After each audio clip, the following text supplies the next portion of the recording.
The Magic Thief, Chapter 12. Nevery decided to take me to the Academicos the next afternoon because he'd heard the magisters were meeting later in the evening. They won't be expecting me already, he said, picking up his cane and jamming his wide-brimmed hat onto his head. Best to keep them on their toes. Come along, boy. He swept out of the mansion and, me following, went across the puddled courtyard, then down the stairs to the tunnel and the gate. Without hesitating, he raised his locus magicalicus and spoke the opening spell. After a sputter and spark, the gate swung open and he strode through it, me running to keep up. Nevery, I said, wanting to ask him about how to find a locust stone and also about going to school. They were going to teach me to read, of course, but what else? Listen, boy, Nevery said, pausing to give me one of his keen gleam looks, then striding on. I nodded to show him I was listening. You must call me Master, not Nevery. I didn't get it. Nevery was his name, wasn't it? Why? I asked. It's a sign of respect, boy. I respect you, I said. It was true, I did. He shook his head. It shows that you respect that I possess knowledge, experience, and abilities that you do not, boy, that I am your master. I thought about that while Nevery opened one of the gates. But I possess knowledge, experience, and abilities that you do not, Nevery. And at least I didn't call him old man, the way he called me boy. Perhaps, but I am your teacher, Nevery said. Well, I said, running a few steps to catch up with him, I could teach you what I know if you like. Could you indeed? He shot me another look. What, for example? Like picking pockets and locks, learning the secret ways in the city, walking in the shadows. It's worth knowing. He looked like he was about to answer, then he closed his mouth and strode on, his cane going tap, tap, tap on the damp cobblestones of the tunnel. He led us through another gate, polished and more ornate than all the other gates. He said, this is the Academicos gate. Come along. He led the way up the stairs to the Academicos island. The stairs opened onto a wide flagstone-paved courtyard thronging with chattering students and teachers. The school itself was a huge central building with 4 spired towers that were flanked by 4-story wings that reached out like embracing arms. As Nevery strode across the courtyard, me hurrying behind him, people stopped and stared and gathered in little groups to point him out as he passed along. He ignored them. Knowing Nevery, he didn't even notice. When we reached the wide steps leading up to the Academicos front door, he tap-tapped toward the door, then turned aside, seeing someone he recognized. Oh no. I recognized him too. The fat wizard from Magister's Hall. I felt suddenly afraid that he wasn't going to want me in his Academicos. Brumby, Nevery said with a nod. Brumby, who wore the same dark suit under the bright yellow robes I'd seen him in before, looked surprised. Nevery! The Magisters meet this evening, do they not? Nevery asked. Yes, we do, Brumby blinked. Perhaps we should go into my chambers to, discuss it? No, Nevery said. I have a few things to do before the meeting. Oh, then you'll be joining us? Brumby asked. Yes, Nevery answered. He pointed at me. This boy here is my, apprentice. He needs a place at the Academicos. Your apprentice? Brumby asked. But you've never had an apprentice before. Nevery scowled. Well, I've got one now. Can you take him?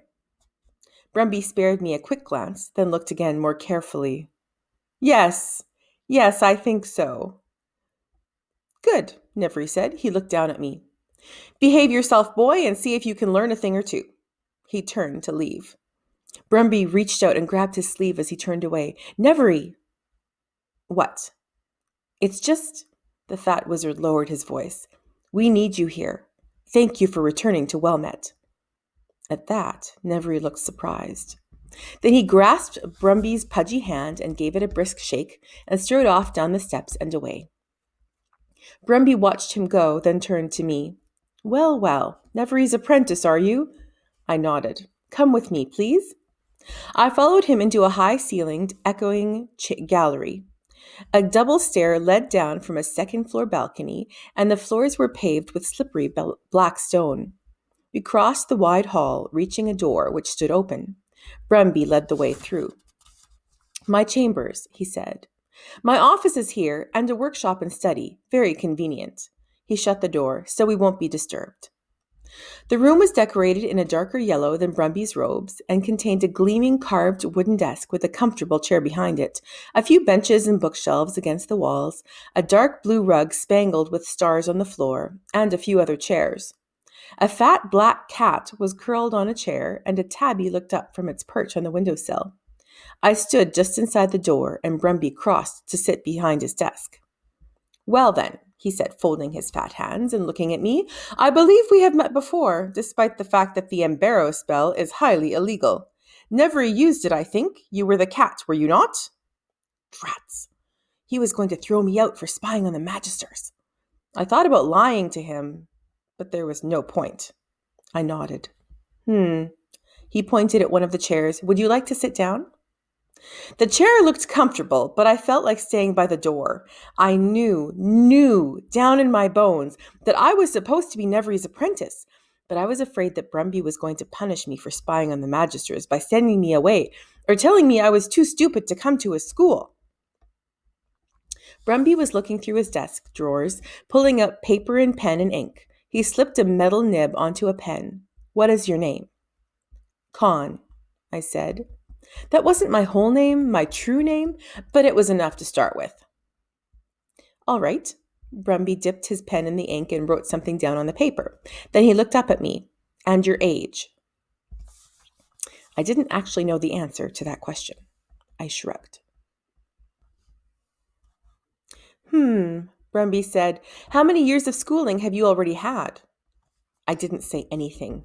This was a big mistake. I'd be better off going back to Heartsease and trying to persuade Bennett to teach me how to read. Brumby put down the pen. Are you going to answer my questions, Con? I took a deep breath. Nevery wanted me to do this, so I would do it. If I can, I said. Brumby looked at me, where I stood by the door. He nodded.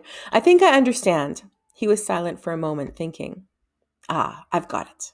He said to himself, then spoke to me. How did you meet your master? Now there was a question I could answer. I tried to steal his locus magicalicus. Brumby's eyes widened. You did what? I did steal it, actually, I said. And it didn't kill you? I shook my head and stepped closer to the desk. It tried to after a while, but I stopped it. Nevery thought that was interesting, so after he took the locust stone off me, he made me his apprentice. Really? Brumby said. Well, not exactly, I said. I sat down in one of the comfortable chairs. He took me on as his servant at first, but then he realized that I was supposed to be his apprentice. My goodness, Brumby said. And so let me see if I've got this right, Con. He needs the academicos to teach you something so you can get on with being a good apprentice. That's right, I said. Mainly, I need to know how to read. Yes, I see, Brumby said, to read. We can, of course, teach you that here. I felt a sudden relief. He wasn't going to throw me out after all. Can I start today? I asked. It's a bit late for today, but tomorrow certainly, Brumby said. You understand that most students, both the apprentices and the regular students, start at the academicos when they are quite a bit younger than you are. I nodded. Brumby spoke to himself, fidgeting with his pen. But I don't want to put you with the youngest children, do I? He shook his head. No, I don't think that would work. He fell silent. Then he asked me, What have you learned already, Con? A little bit about locust stones, and not to mix tourmaline and slow silver. I thought back over the past few days, and the Caparo spell, and all the keywords for the gates leading to Heartsease, and a spell for making light. Good, Brumby said, smiling. Would you mind showing me your locus magicalicus? Oh, I don't have one yet, I said. Brumby stopped smiling. Of course you do. You must, or Nevery would not have taken you on as an apprentice. Well, I said, he did. This is most irregular, Brumby said. Without a locust stone, how does Nevery... He cut himself off. I shall speak to him about it. He'll have to help you find a locust stone. We have quite a large collection at the academicos. They tend to gather here. And he'll have to present you at Magister's Hall. It is traditional for any wizard's apprentice to be recognized by our governing body. I nodded. I'd seen the Magisters at work. I wasn't afraid of them. As for the reading, Brumby went on, I think it would be best if you join a class of older students and receive tutoring on the side. You'll have to work very hard to catch up. That was all right. I would work hard, and I would catch up. From Nevery's Journal. Frustrated by meeting with magisters. They had received my letter and would have spent next few weeks discussing my choice of paper and ink if I hadn't arrived when I did. Fools. Yet, in the end, despite Petavox's protests, magisters agreed I should lead them through crisis. Note to self. Send Bennett to Sark Square for slow silver. Must ask Brumby if magisters have any to spare. Never known it to be so hard to come by.